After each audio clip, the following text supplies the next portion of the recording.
स्वर्ग से आयो है संदेश, बुलावो आग्यो राम को। भक्तों स्वर्ग से आयो है संदेश, बुलावो आग्यो राम को। भक्तों स्वर्ग से आयो है संदेश, बुलावो आग्यो राम को। बुलावो आग्यो राम को। ओ बुलावो आग्यो राम को। ओ भक्तों स्वर्ग से आयो है संदेश, बुलावो आग्यो राम को। पहला बुलावा पिताजी का आ गया। एक पिताजी मरने लगे, यमराज जी से कहा यमराज जी हमें 1 मिनट का वक्त दे दो।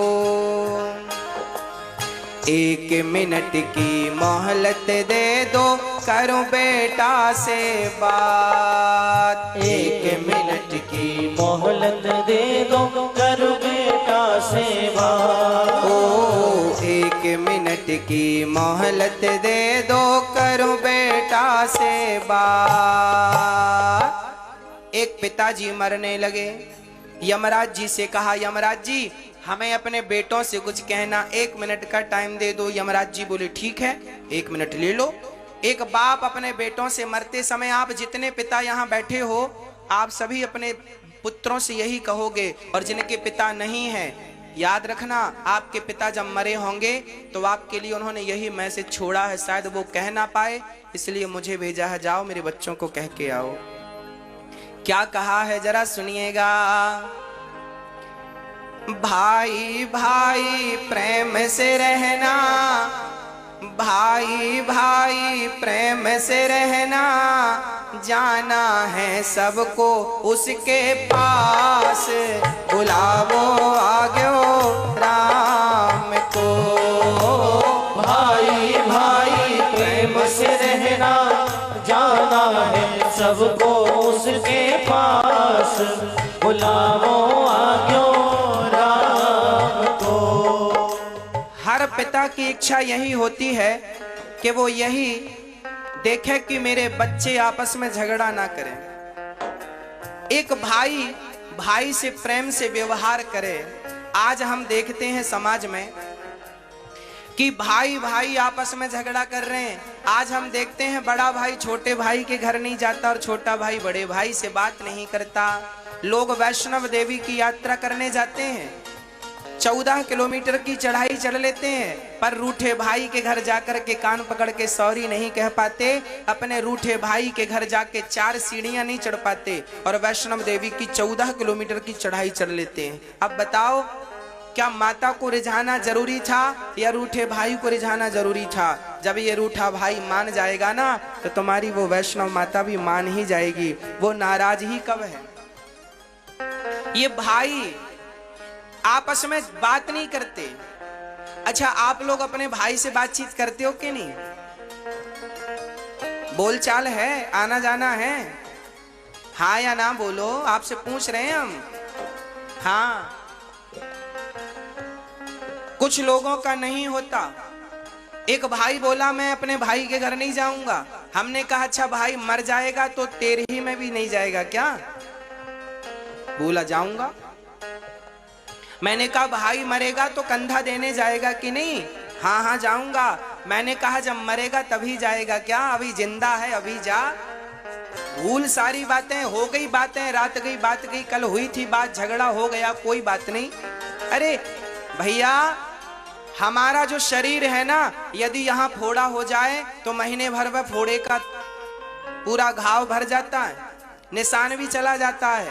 परमात्मा ने ऐसी बॉडी बनाई है हमारी, समय से घाव भर जाता है। यदि शरीर का घाव भर जाता है तो ये जो तुमने बातचीत करके घाव कर लिया है ये भी तो भर लो।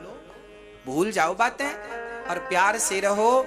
भाई भाई को राम लक्ष्मण कैसे थे? वो भरत खड़ाऊ लेकर गया, राम भक्त ले चला राम की निशानी।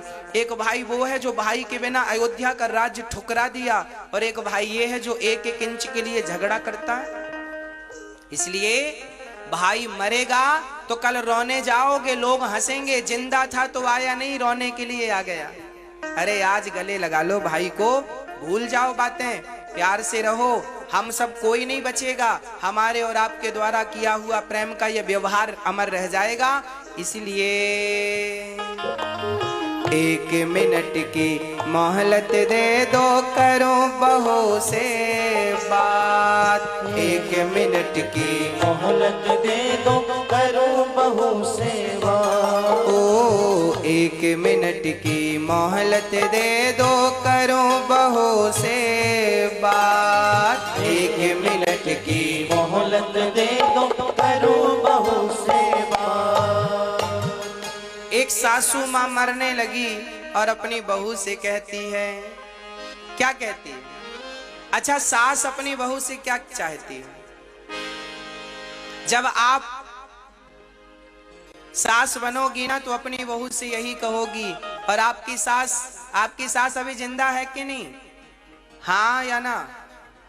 है तो जब जाएगी तो यही कह के जाएगी। और जिनकी नहीं है तो ये समझना कि आपकी सास ही बोल रही है।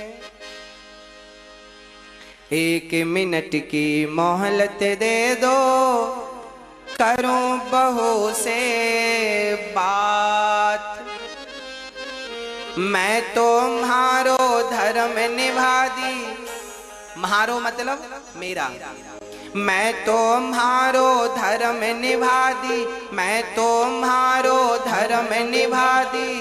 बांध के रखियो ये परिवार, बुलावो आग्यो राम को। मैं तो म्हारो धर्म निभा दी, बांध के रखियो ये परिवार, बुलावो आग्यो राम को। एक सास कह रही है अपनी बहू से, बेटा घर को टूटने ना देना, परिवार को जोड़ के रखना। और मैं अपनी माँओं से प्रार्थना करता हूं, आप घर में झगड़ा ना किया करो, बूढ़ी सास की सेवा किया करो। आपकी सास को आप लोग भोजन प्रसादी कराती हो कि नहीं? मैंने कई बहुओं को देखा है, सास अलग बनाकर खाती है बुढ़ापे में, हाथ पांव नहीं चलता, फिर भी वो बूढ़ी माँ खा रही है बनाकर, और बहू हलवा पूड़ी खा रही है, 56 भोग। और वो बूढ़ी माँ को 2 रोटी बनाते नहीं आ रही है बुढ़ापे में, शरीर थर थर कांपता है, सर्दी का मौसम है, कब सीने में भरा पड़ा है, हिम्मत नहीं है। पर बहू को तो दया ही नहीं आती कि सास को 2 रोटी दे दे। सच कहता हूँ मेरी माँ, जो लोग घर में कुत्ता पालते हैं ना, लोग अपने कुत्ते के साथ भी ऐसा व्यवहार नहीं करते जैसा व्यवहार आज इंसान के साथ कर रहा है। पालता हुआ कुत्ता को तो घर में भूखा नहीं रखता, लेकिन आज बेटे अपने माँ को भूखा रखते हैं। आज बहुएं, अपने बहुत सारी बहुएं, जो बहुएं रखती हैं, मैं उनको कह रहा हूं, जो बहुएं सेवा करती हैं, मैं उनकी चरण धूल अपने मस्तक पे रखता हूं। बहुत सारी बहुएं ऐसी हैं जो बुढ़ापे में अपनी माँ को 2 वक्त की रोटी तक नहीं देती। अरे भाई, कल को तुम बूढ़ी होगी, तुम्हारी बहू ऐसा करेगी तो तुम भूल गई, भगवान के घर देर है अंधेर नहीं, जैसे को तैसा मिलेगा। अरे बुढ़ापे में 2 रोटी तुम खिला नहीं सकते उन्हें? बूढ़ी माँ है, कितना लाड़ प्यार किया है बच्चों से।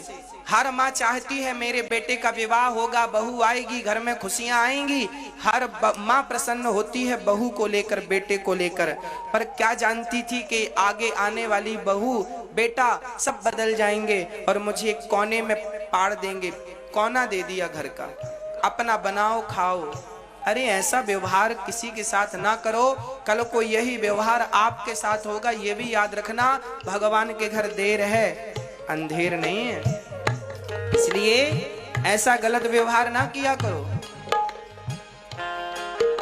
सेवा किया करो, प्यार से बोला करो। बूढ़ा आदमी अकेला हो जाता है, बताएं आपको, बूढ़े आदमी के संग कोई बैठता नहीं है।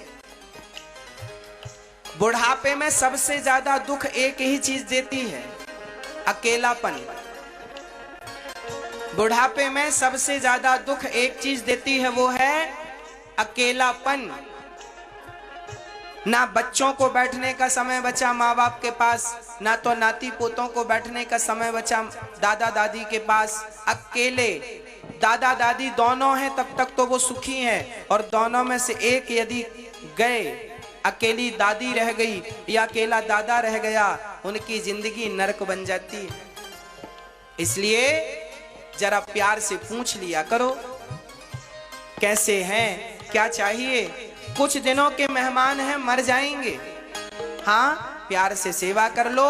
भगवान पत्थर में नहीं होता मेरी माँ। जो इंसान में भगवान को ना देख सका, जिसे अपने माता पिता में भगवान नजर ना आए, उसे पत्थर में भगवान क्या नजर आएंगे। पत्थर में भगवान तो तब देखोगे ना जब माँ बाप में देखने की आदत हो जाएगी। इसलिए